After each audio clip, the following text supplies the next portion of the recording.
Depois de uma pausa de 2 dias, sem estarmos a fazer e a apresentar o Bíblia Fala, voltamos ao seu contacto, voltamos a estar consigo para que nos próximos 10 minutos nós possamos aprender mais sobre aquilo que está reservado para nós esta semana.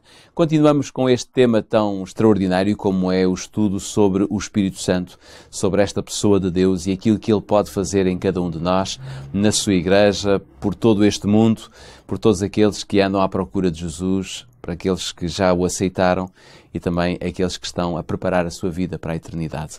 Nós vamos continuar a estudar mais alguns detalhes sobre aquilo que podemos receber, sobre o muito que o Espírito Santo nos pode dar e aconselho a abrir a sua Bíblia, convido neste caso a abrir a sua Bíblia em 1 de Coríntios capítulo 12. Vamos ler aqui 2 ou 3 versículos que serão mote da nossa conversa, capítulo 12 de 1 de Coríntios, para lermos os versículos 4 a 7 e depois o versículo 11. A partir do versículo 4 diz: Ora, há diversidade de dons, mas o Espírito é o mesmo. E há diversidade de ministérios, mas o Senhor é o mesmo. E há diversidade de operações, mas é o mesmo Deus que opera tudo em todos. Mas a manifestação do Espírito é dada a cada um para o que for útil. E se formos ao versículo 11, vamos encontrar estas palavras de Paulo aos Coríntios, quando ele diz: há um só e o mesmo, mas há um e o mesmo Espírito que opera todas estas coisas, repartindo particularmente a cada um como quer. Pedro, nós estamos aqui a ver que Paulo fala de essências. Qual é a essência que Paulo, no fundo, está aqui a ensinar a cada um de nós? E o que é que nós podemos dizer destas funções, que são funções-chave do Espírito Santo? Não há dúvida que, quando a Bíblia fala sobre Deus, essencialmente ela usa uma linguagem que eu vou designar como funcional. Isto é um dos aspectos talvez mais preponderantes para poder compreender o ensino bíblico sobre a pessoa de Deus. O que é que isto quer dizer? Que nós aprendemos sobre Deus essencialmente através daquilo que Ele faz. Isto é o mesmo, ou uma das implicações disto é que a Bíblia passa muito pouco tempo em explicações sobre quem Deus é na sua essência e nós vamos apercebendo-nos de Deus e das suas características através das suas ações ou das suas funções. Daí podemos dizer, este é um ponto prévio, antes de responder especificamente à tua pergunta, que a Bíblia é essencialmente funcional a falar sobre Deus. Ora, o Espírito Santo, como pessoa da divindade, tal como a Bíblia a apresenta, na pessoa do Pai, do Filho e do Espírito Santo, é sem dúvida um dos exemplos perfeitos deste conceito. A maior parte do que nós encontramos no Novo Testamento, sobretudo, acerca do Espírito Santo, é funcional. É dizendo-nos qual é a sua ação, como é que ele age, como é que ele está a agir na vida de cada crente. Já temos falado aqui diversas vezes sobre isso. E agora, em particular, esta função, que é, sem dúvida, como disseste, uma função-chave no ensino da Bíblia sobre o Espírito Santo, de que ele distribui os dons. E aqui ele está, no fundo, a distribuir os dons a uma comunidade, não é? A uma igreja. Não é? Ou seja, os dons são dados individualmente a cada crente, mas eles são dados numa perspectiva coletiva. Isso é um tema também que nós continuaremos a abordar.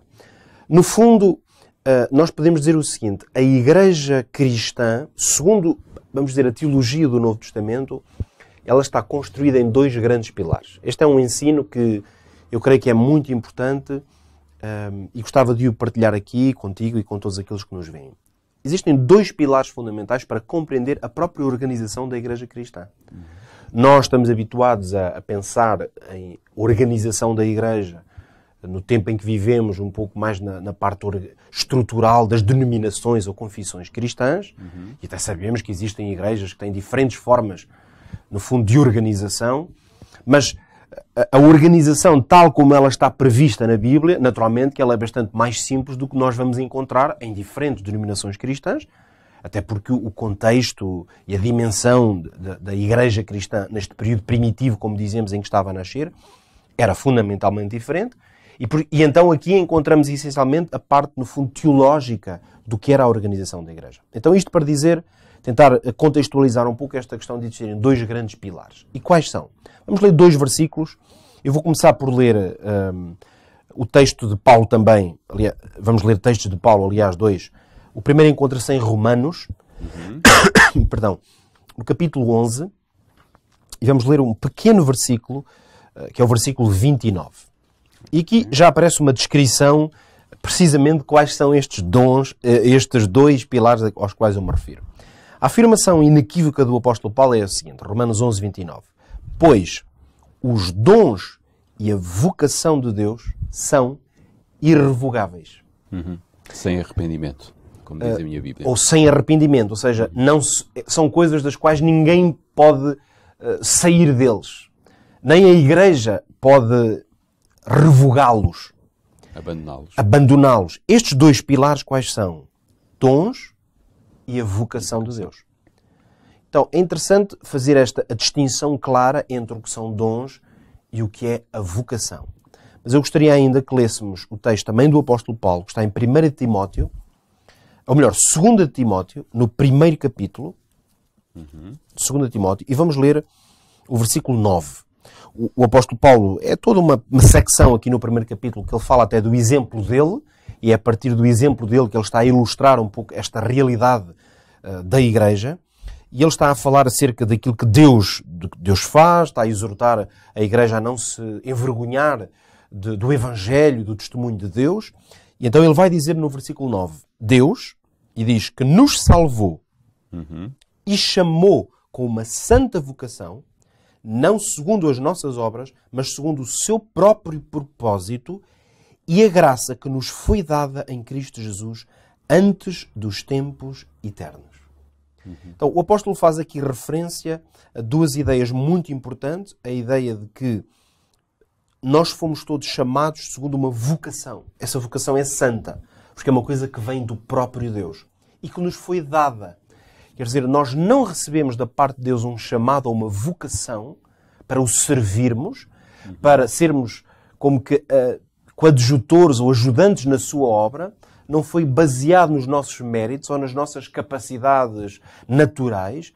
Foi baseado no seu propósito, na sua intenção. Então, no fundo, o que é que nós encontramos aqui?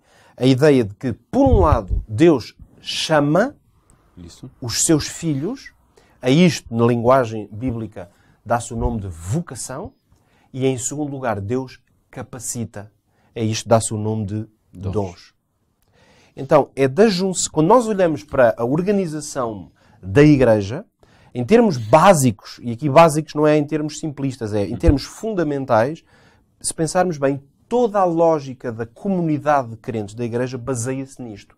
Que cada pessoa individualmente se sente chamada ou vocacionada por Deus, e depois como é que a pessoa vai dar corpo a essa vocação? Recebeu da parte de Deus dons, e aí é o trabalho do Espírito Santo, porque, como lemos, ele distribui a cada um e dá diferentes, a essa diversidade no texto que leste em Coríntios, quer dizer, há diferentes operações, há diferentes ministérios, lá está, há diferentes formas de cada um exercer a vocação que recebeu da parte de Deus. Então, quando eu reconheço, porque a vocação, em certo sentido, vem primeiro, é o primeiro pilar. Quando eu reconheço que recebi da parte de Deus um chamado para ser, e o chamado é a começar por ser parte do povo de Deus, do seu povo, da sua família na terra, podemos tentar descobrir depois quais são as características. Automaticamente, quando eu me sinto vocacionado e chamado por Deus, eu digo, Senhor, eis-me aqui, como dizia Isaías, eis-me aqui, envia-me a mim. E o que é que eu vou fazer? Se tu me chamas, o que é que queres que eu faça na terra? Naturalmente, que há aquilo que nós podemos considerar que são os chamados gerais da parte de Deus. Deus chama-nos todos, por exemplo, a sermos seus discípulos, seguirmos o exemplo de Cristo. O chamado à missão também é um chamado global.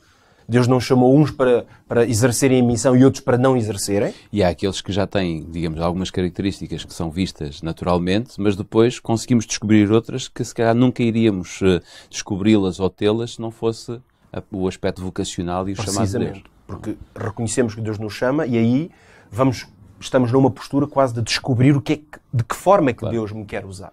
E é aí que a percepção de quais são os dons e depois a aplicação desses dons que o Espírito Santo me dá, é por isso que a melhor maneira de respeitar a vontade de Deus em relação à organização da sua Igreja é nós respeitarmos os dons uns dos outros, reconhecendo que esses dons não foram os homens que os designaram para si próprios, foi Deus que os designou. Em certo sentido, poderíamos terminar dizendo que a função da Igreja enquanto um corpo organizado é estar atenta e reconhecer em cada pessoa qual é a vocação que Deus lhe deu e quais são os dons que o Espírito Santo lhes atribuiu. Essa é que é a função da Igreja organizada. Ou seja, não é a Igreja que decide se uma pessoa deve ser líder ou não deve ser líder. Não é uma Igreja que decide, não é a Igreja, o corpo organizado, que decide se uma pessoa canta ou não canta. Em termos fundamentais, o que a Igreja vai fazer é reconhecer que Deus deu àquela pessoa um dom para a música, um dom para a adoração, e a Igreja, à medida que vai observando, diz, não há dúvida, Deus chamou esta pessoa, porque isso chamou a todos, e Deus dotou-a para isto. Vamos dar-lhe essa oportunidade. E esse Deus é o Espírito Santo. Esse Deus é a pessoa do Espírito que está a fazer isso. Por isso nós somos cooperadores do Espírito Santo quando na Igreja damos a oportunidade a que as pessoas exerçam o chamado que Deus lhe fez, colocando os seus dons em prática. Isso é dar espaço ao Espírito Santo para se mostrar e se revelar. Amanhã vamos voltar a este tema, a esta temática, para continuarmos a perceber bem como é que o Espírito Santo atua em nós, capacitando cada um de nós com os dons e os talentos que Ele tem para nos oferecer. Não se esqueça, poderá estar connosco sempre através da Rádio RCS, poderá também acompanhar-nos em vídeo através do Facebook da Rádio e também no Hope Channel. Nós marcamos encontro amanhã neste mesmo horário. Até lá, tenham um ótimo dia.